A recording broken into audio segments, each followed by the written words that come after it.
Hello my dear audience. বিভিন্ন ধরনের প্রতিযোগিতামূলক পরীক্ষায় এই শব্দটি প্রায় ব্যবহার হয়ে থাকে বা এখান থেকে প্রশ্ন হয় যে হোয়াট ইজ লিঙ্গুয়া ফ্রাঙ্কা, যা খুবই গুরুত্বপূর্ণ। তো সেই বিষয়টি আমি একটু ক্লিয়ার করব। ভিন্ন ভাষাভাষী ব্যক্তিদের যোগাযোগের জন্য একটা বিশেষ বা সাধারণ ভাষা ব্যবহার করা হলে তাকে বলে লিঙ্গুয়া ফ্রাঙ্কা। লিঙ্গুয়া ফ্রাঙ্কা বলে, অর্থাৎ ভিন্ন ভাষাভাষী ব্যক্তিদের যোগাযোগের জন্য একটা সাধারণ ভাষা ব্যবহার করা হলে তাকে বলে লিঙ্গুয়া ফ্রাঙ্কা।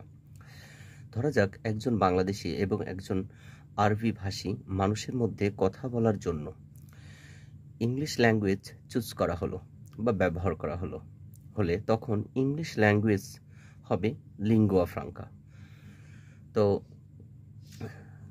বাংলা অ্যান্ড আরবি কোনো ভাষায় ব্যবহার না করে অন্য একটি ভাষাকে ব্যবহার করা বোঝার জন্য লাইক ইংলিশ, তখন ওই ইংলিশ যে ভাষাটি ব্যবহার করা হচ্ছে একজন বাংলাদেশি এবং একজন আরবি ভাষাভাষীর মধ্যে, তারা কমন যে বিষয়টা ইংলিশে কথোপকথন করছে। অর্থাৎ বাংলাদেশি যদি বাঙালি ভাষায় বা বাংলা ভাষায় কথা বলে তাহলে আরবি ব্যক্তি বুঝবে না, এবং আরবি যে ভাষার মানুষরা তারা যদি আরবি ভাষায় কথা বলে তাহলেও বাঙালিরা বুঝবে না।